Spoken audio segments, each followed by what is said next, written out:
Magsitayo ang lahat at tayo manalangin. Iyuko ang mga ulo sa ngalan ng Ama, ng Anak, ng Espiritu Santo. Amen.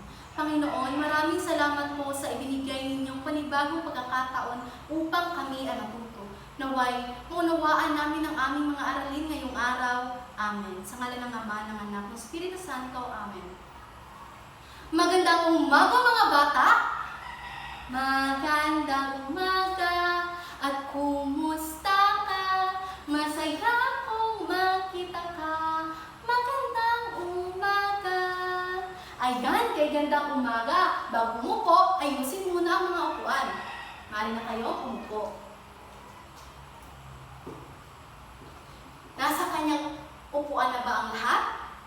Kung gayon mabuti dahil wala akong nakitang bakanting upuan, ibig sabihin ay walang lumiban sa klase natin. Mainam kung gayon.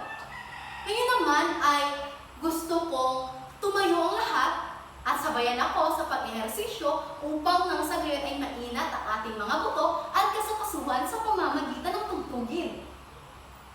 Tumayo ang lahat. Sabayan niyo ako, ha?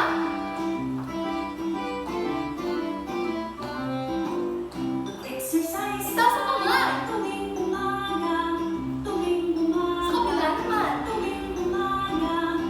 Exercise Abutin natin ang tayo tuwing umaga, upang ang katawan natin ay sumigla. tumalon tayo. Exercise tayo tuwing umaga, tuwing umaga, Ganyan nga. tuwing umaga. Mag-exercise tayo tuwing umaga, upang ang katawan natin ay sumigla. Sa gabi. Yan! Kamusta yung pakiramdam? Magaling kung ngayon. Ngayon naman, dahil tapos na tayo sa pag-ehersisyo, ay maaari na kayong umupo. Ayan. Alamin naman natin ang ating 5 mga alituntunin dito sa ating silid. Tinatawag itong 5Ms o 5Ms.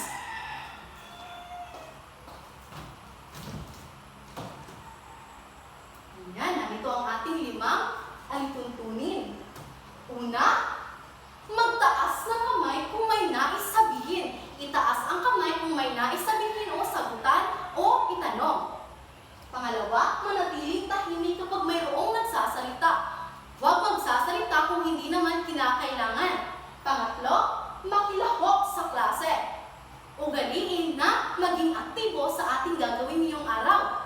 At ang pang-apat ay maupo ng maayos, maupo ng matuwid at huwag tumayo kung hindi naman kinakailangan. At ang pang-5 ay makinig ng mabuti, makinig kang teacher at makinig sa klase kung siya ay nagsasalita dito sa harapan. Nang sa ngayon, magkaintindihan tayong lahat. Malinaw ba ang ating mga alituntunin na dapat sundin sa loob ng silid? Mainam kung ngayon ay nagkakaintindihan tayo.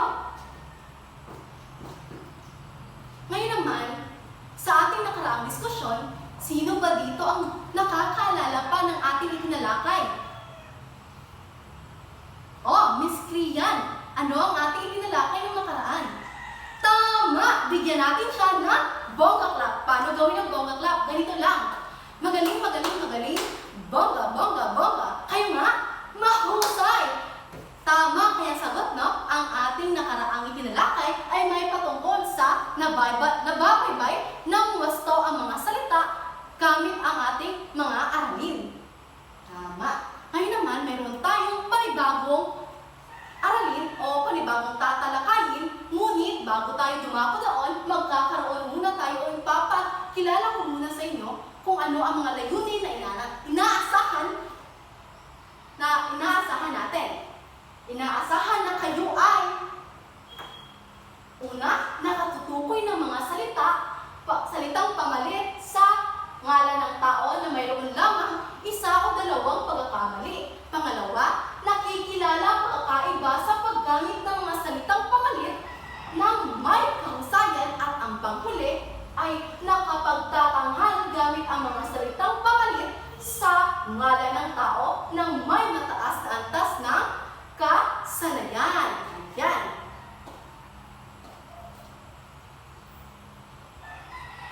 tayo dumako sa ating diskusyon, magkakaroon muna tayo ng pampasiglang aktibidad. Ang tawag dito ay buuin mo, gayahin mo. Simple lang ang larong ito. Ipapangkat ko kayo sa 3 grupo. Ito ang unang pangkat, ang pangalawang pangkat, at ang pangatlong pangkat. Ngayon, meron akong florera dito o meron akong vase. Pipili kayo ng representatibo dito sa inyong pangkat at pupunta dito sa harapan upang bumunot ng isang bulaklak. Sa loob ng bulaklak na ito ay mayroong numero. Ang bawat numero ay nakalakip ang mga pinagpipirasong papel na may lamang dialogo na inyong bubuin. At paunahan ang bawat pangkat sa pagbuo ng dialogo. Tandaan na kayo ang unang nakabuo kung inyo itong naipakita at inyo itong nabasa bilang pangkat. Inaasahan ko na ang bawat pangkat ay makilahok, ang bawat mga membro ay maging aktibo at iwasan kung maaari ang pagiging maingay. At pagkatapos ng inyong gawain, bumalik kayo sa inyong pangkat at umupo ng tuwid at huwag maingay para hindi maistorbo ang ibang pangkat na hindi pa tapos. Pagkatapos ng ating gawain ay bibigyan ko ng gantimpala ang sinumang pangkat ang mananalo. Ang mauuna sa ating gawain ay bibigay kong gantimpala ay isang bituin sa bawat membro ng pangkat. Ilalagay ko sa kanilang kamay. Nagkakaintindihan ba ang lahat? Kung gayon ay pumunta dito sa harapan ang bawat representatibo o kinatawan ng pangkat para bumunot dito sa aking bulaklak.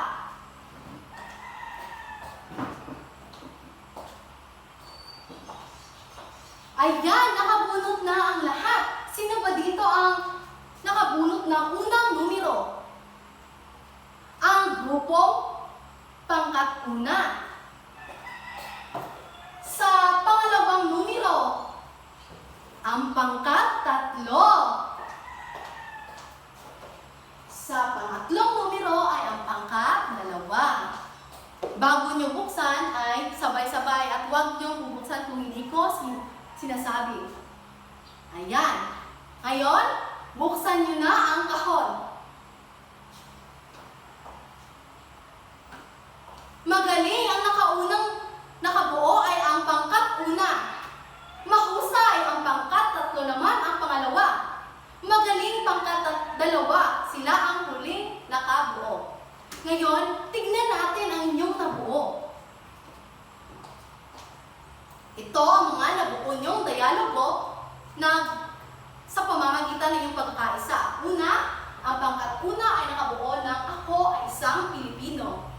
Palakpakan natin sila. Yung bongga clap. Magaling, bongga. Ang pangalawang grupo ang nakabuo ng ikaw pala ang kasabay ko kahapon. Palakpakan naman natin sila. Magaling, bongga. At ang pangatlong pangkat ang nakabuo ay Hi Via, ako nga pala at siya naman si Apple. Palakpakan naman natin ang pangkat-3. Magaling, bongga. Ngayon, ang nanalo ay ang pangkat una at dyan lang kayo sa upuan, ako na ang lalapit dyan at maglalagay ng inyong mga gantimpala, bawat membro. Ayan, tapos na tayo sa ating pampasiglang aktibidad.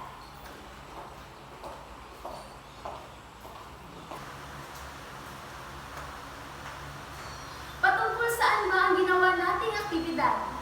Mia. Tama, patungkol sa pinag-uusapan ng mga tao. Ano pa? Josh. Tama, patungkol sa mga magkakaibigan. Mayroon ba kayong mga kaibigan na nakakausap ninyo araw-araw? Meron daw, sabi ni Ana. Siguradong napakapalakaibigan nitong si Ana. Ano ba ang nararamdaman ninyo sa tuwing nakakausap ninyo sila? Masaya, natutuwa, napakasarap sa damdamin sa tuwing nakakausap natin ang ating mga kaibigan, lalo-lalo na kapag wasto gamit ng ating mga salita. Ngayon naman ay mayroon akong ipapakita ang isang dialogo ng mga magkakaibigan na sina Rosie, Mark at si Ben. Hello sa inyo! Rosie pala ang pangalan ko. Ako ay mabait at masayahing bata. Pwede ba akong makisali sa nilalaro ninyo? Tanong ni Rosie. Oo naman, ikaw pala ang aming bagong kapitbahay. Ako nga pala si Mark at siya naman si Ben. Sagot naman ni Mark. Ngayon ay pansinin ninyo ang mga salitang nakasalubungin. Basahin mo nga. Ako, ikaw, at siya. Ang mga salitang nakasalubungin na yan ay tinatawag nating salitang pamalit sa ngalan ng tao, na kung saan sa araw na ito ay iisa-isahin natin itong susuriin at kung paano at kung ano ang tamang paggamit sa mga salitang ito at kung ano ang kanilang pinagkaiba. Pero bago ang lahat, ano nga ba ang ibig sabihin ng salitang pamalit? Ang salitang pamalit ay ang tawag sa mga salitang pumapalit o pinapalitan niya ang mga salitang ngalan sa isang pangungusap. Mayroong tatlong salitang pamalit sa ngalan ng tao. Una ay ang salitang ako. Ginagamit ang salitang pamalit na ako kapag tinutukoy ng nagsasalita ang kanyang sarili. Halimbawa,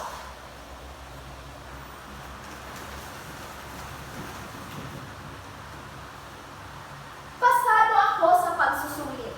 Ang salitang nakasalubungin ay ang salitang ako. Ito ang salitang pamalit sa ngalan ng tao na nasa pangungusap, na kung saan ay tinutukoy na nagsasalita ang kanyang sarili na pumasa sa pagsusulit. Basahin niyo nga ang ikalawang halimbawa. Ano ba ang salitang nakasalubungin? Mahusay, ang salitang nakasalubungin ay ang salitang pamalit na ako, na kung saan ay tinutukoy na nagsasalita ang kanyang sarili na kumuha sa lapis ng kanyang kausap. Naintindihan na ba ang tamang paggamit ng salitang pamalit na ako? Mahusay, bigyan natin ng tatlong bagsak ang ating mga sarili. Ayan, ngayon naman ay dumako naman tayo sa ikalawang salitang pamalit sa ngalan ng tao na ikaw. Ang salitang pamalit na ikaw naman ay ginagamit bilang pantukoy sa kinakausap ng nagsasalita. Halimbawa, tanging ikaw lang ang mamahalin ko. Ang salitang nakasalubungin ay ang salitang ikaw. Ito ang ginamit na salitang pamalit sa pangungusap na ito, na ang ibig sabihin ay tinutukoy niya ang kanyang kausap. Tanging ikaw lang ang mamahalin ko. Ang ikalawang halimbawa naman ay pakibasa. Ano ba ang salitang nakasalubungin? Tama, ang salitang nakasalubungin ay ang salitang pamalit na ikaw, na kung saan ay tinutukoy niya ang kanyang kausap na pumasa sa pagsusulit na kanilang ginawa. Naintindihan na ba ang tamang paggamit sa salitang pamalit na ikaw? Magaling! Ngayon naman ay dumako naman tayo sa ikatlo salitang pamalit sa ngalan ng tao, na kung saan ay siya. Ang salitang siya naman ay ginagamit kapag tinutukoy ng nagsasalita ang kanilang pinag-uusapan ng kanyang kausap. Halimbawa naman ito ay siya ang guro namin sa Pilipino. Tinutukoy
Ayan, natapos na rin tayo sa ating talakayan ngayon.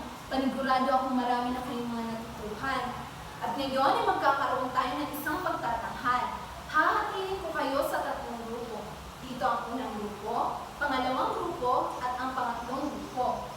Sa bawat grupo ay mamimili kayo ng isang representatibo upang bumunot dito sa aking kahon.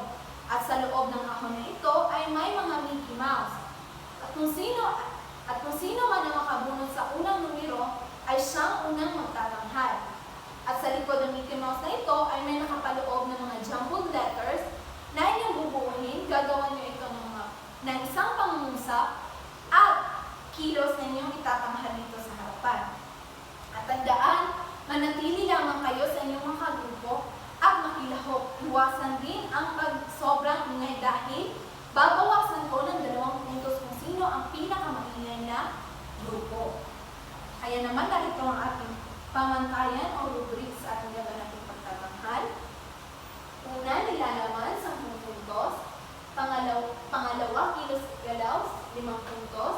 Pangatlo, organisasyon 10 puntos. Pang-4, pagkakaisa 5 puntos. Sa kabuuan ay may 30 puntos. Kaya naman kung sino ang manapiling mga representatibo sa bawat grupo ay maaari na kayong pumunta dito sa harapan upang bumunot. Ayan, bibigyan ko lamang kayo ng 2 minuto kung maghanda. Maaari na nang simulan. May 1 minuto na lamang kayo.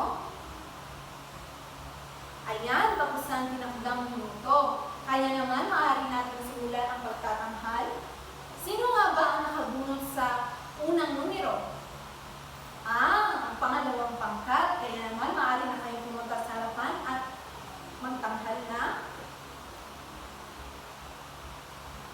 Ayan, ang galing. Bigyan natin sila ng bonggang clap. Magaling, magaling, magaling. Bongga, bongga, bongga. At sino naman ang nakabunot sa pangalawang numero? Ayan, ang unang grupo. Maaari nang simulan yung pagtatanghal. Ayan, napakahusay. Bigyan natin sila ng bonggang clap. Magaling, magaling, magaling. Bongga, bongga, bongga. At ang panghuli naman ay ang pangatlong grupo. Maaari nyo pumunta sa harapan at magtanghal na.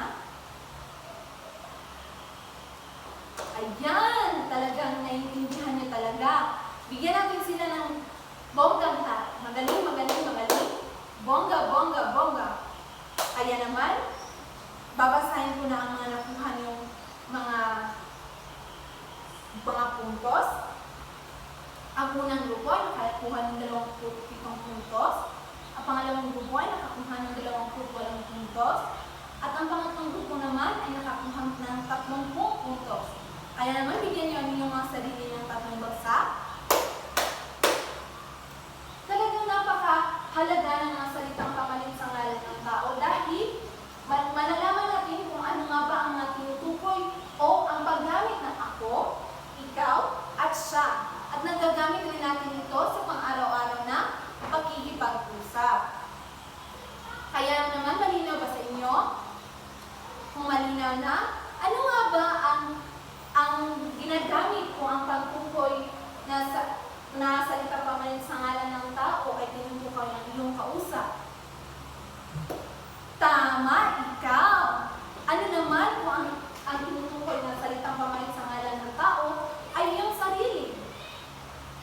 Tama, ako. Ano naman ang ginagamit kapag ang inyong pinag-uusap, ang salitang pamalit sa ngalan ng tao ay inyong pinag-uusapan? Tama siya. Kaya naman, malinaw na talaga sa inyo at naiintindihan niyo na. At ngayon, magkakaroon tayo ng maikling pagsusulit. Ngunit bago ko muna ito ibigay sa inyo ang papel, ay ayusin niyo muna inyong mga upuan at bigyan ng pagitan sa inyong mga katabi. Ayan, at dahil maayos na, dito sa ibabaw ng bahagi ng papel ay nakalagay ang pangalan, bait ng section, at petsa ngayon. Kaya naman, kumuha ka ng isa, ipasa sa likod. Ipasa sa likod. Ayan, bibigyan ko lamang kayo ng 10 minuto upang tapusin ang Ayan, may 2 minuto na lamang kayo natitira. At tapos na ang tinakdang minuto, kaya naman ipasa niyo mga papel sa inyong mga kaklase na nasa inyong harapan dahil akin na itong kukulitan niyo.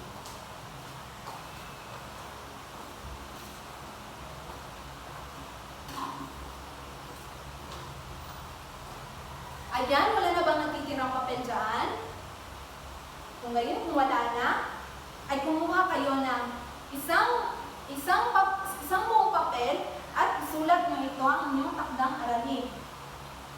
Sa inyong takdang aralin ay pumili at bumupit kayo sa inyong mga lumang libro ng mga larawan at idikit nyo ito sa ako, siya, at ikaw. At gagawin nyo ito ng isang pangungusap batay sa inyong napiling larawan. Malinaw ba? At kung gayon, kung malinaw na, paalam sa inyong lahat.